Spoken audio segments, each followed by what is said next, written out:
The Metamorphosis of Metals, was seeking for an argument in favour of his view that water is the source and primal element of all things, he found what he sought in the biblical text, "In the beginning, the Spirit of God moved upon the face of the waters." Similarly, the author of The Sodic Hydrolith clenches his argument in favour of the existence of the philosopher's stone by the quotation, "Therefore, thus saith the Lord, Behold, I lay in Zion for a foundation, a stone, a tried stone, a precious cornerstone, a sure foundation. He that has it shall not be confounded."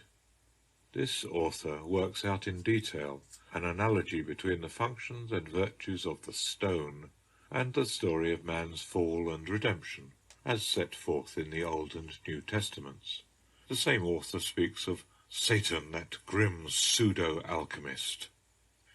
That the attribution by the alchemists of moral virtues and vices to natural things was in keeping with some deep-seated tendency of human nature is shown by the persistence of some of their methods of stating the properties of substances.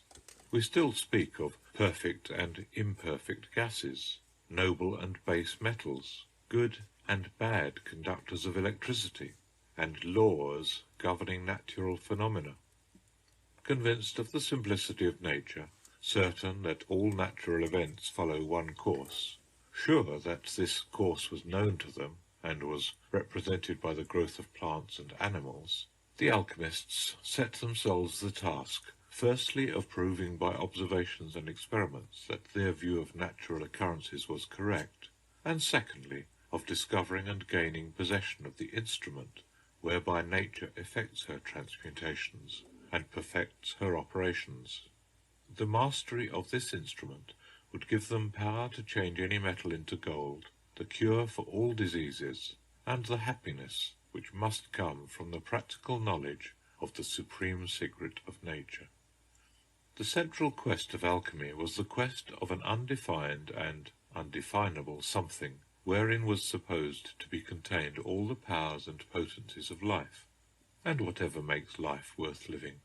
The names given to this mystical something were as many as the properties which were assigned to it. It was called the One Thing, the Essence, the Philosopher's Stone, the Stone of Wisdom, the Heavenly Balm, the Divine Water, the Virgin Water, the Carbuncle of the Sun, the Old Dragon, the Lion, the Basilisk, the Phoenix,